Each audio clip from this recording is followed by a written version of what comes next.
As we have mentioned in other videos, nothing in this world is perfect, and all film and television projects always have mistakes. Today, we are going to discuss 5 mistakes that were made in the special episode celebrating the 30th anniversary of the Power Rangers franchise.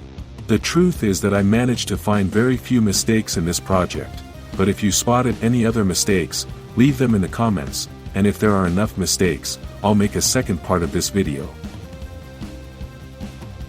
Let's start with a very silly mistake that very few people have noticed, which is that in a scene where the Rangers are in the Megazord, we can see something interesting on Billy's helmet. If you've ever worn a Power Rangers helmet, you know that it gets very hot inside and it's very difficult to breathe. Imagine these actors having to spend many hours wearing the helmet. It must be quite overwhelming and very difficult to breathe. Normally, people who do cosplay use small holes in the helmet to breathe, and although the original Rangers helmets are not supposed to have these holes, here we can see them clearly. These are scenes that happen very quickly, so it's almost impossible to see them, and the production did a good job.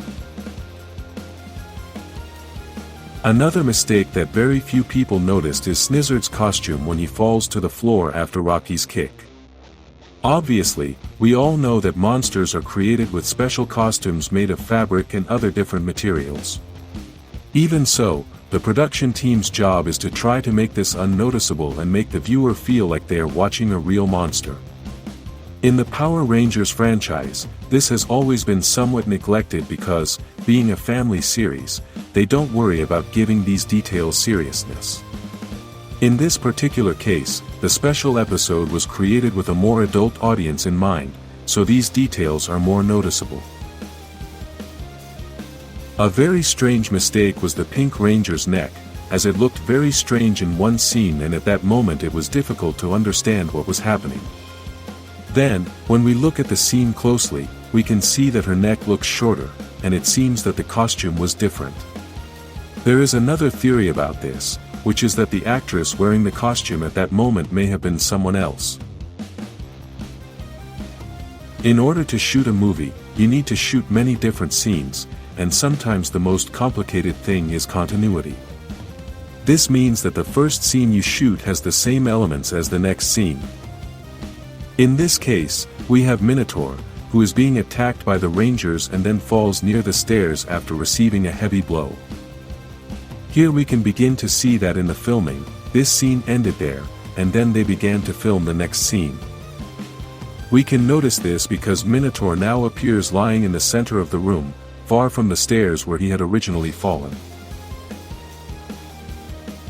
There is a very curious mistake in this special episode, as it is a planning error, or perhaps they simply thought that because it was a fantasy project, they could make this mistake seem normal. We all know that Rita's command center is on the moon, and the Rangers had to travel there to rescue the other Rangers who had been turned into dolls. If the Rangers had been transformed with the suits, then everything would have been different, and we could have accepted that they were on the moon without oxygen. The problem is that the Rangers arrived on the moon without any suits, oxygen, or anything else to help them breathe. Even though they were inside the castle, the reality is that the castle is an open space with no doors or windows, so no human being could survive there without a special suit.